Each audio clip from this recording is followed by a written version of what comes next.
Hey guys, today I'm going to show you how to color correct an image that has a lot of highlights and a lot of shadows, both landscape, whatever, your subject is, where your foreground is basically underexposed and your background is low exposed. So let's get into Lightroom.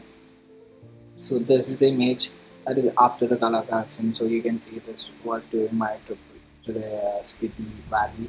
This is the Spiti Valley, and you can see the sky was wholly exposed, and the areas that come under the shadows, that is the areas that come around here, are underexposed. So this was after the processing. So I'll show you the before image, and as you can see, the sky is already heavily exposed. There's a lot of detail loss there, and you can see as well that on towards the foreground you can see the fields which is a bit underexposed very lightly.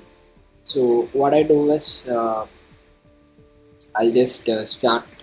I can get here. I'll just show you how to get here. So let's begin. So the most important thing here is that I took this in RAW. So there is a lot of information you can see. There is a lot of information left in the highlights here, and if I step down to 3, there is a lot of detail right here.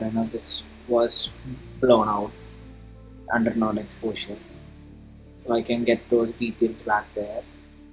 So this can be mostly done by your raw images which has more detail to them. So JPEG means you lose a lot of data there, which I always specify. So but the problem is that is the normal exposure I want for the sky, but then my foreground becomes too dark. So what I do is basically I just pull down the exposure a bit down here, and now it is a bit balanced. I bring out my contrast. I reduce my highlights to the max, which you can choose not to. And I bring up the shadows, but all the shadows also there's a better distance. So I don't want a lot of greens there, and the whites as well. I don't want a lot of whites there. Got the whites down. I can bring the blacks down, but I'm just keeping the blacks right here. So this is a primary correction, and you can see by hitting the, this is before, this is after, I guess. Okay. So also there's a dot on my sensor which I removed using the spot heal.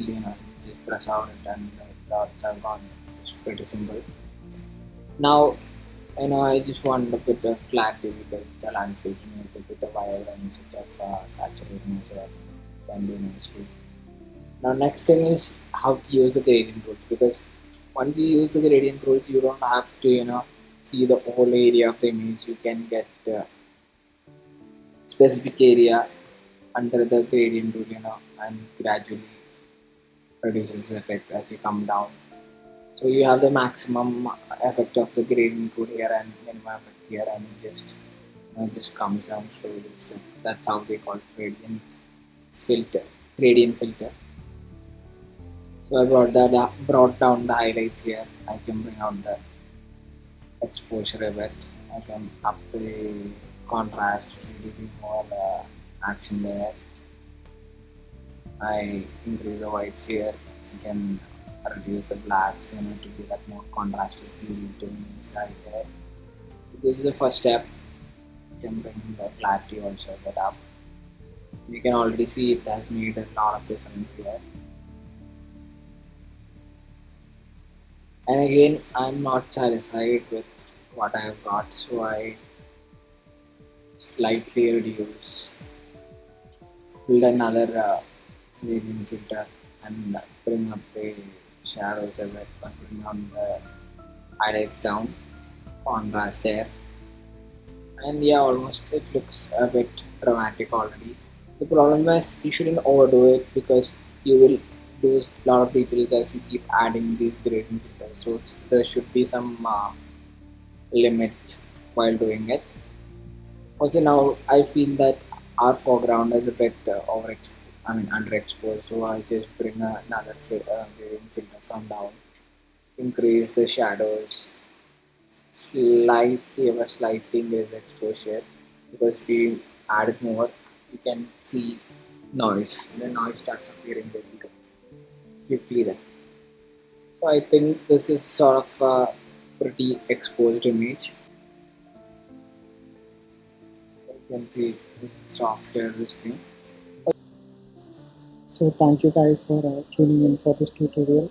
For more tutorials, subscribe to my channel. Till then, take care.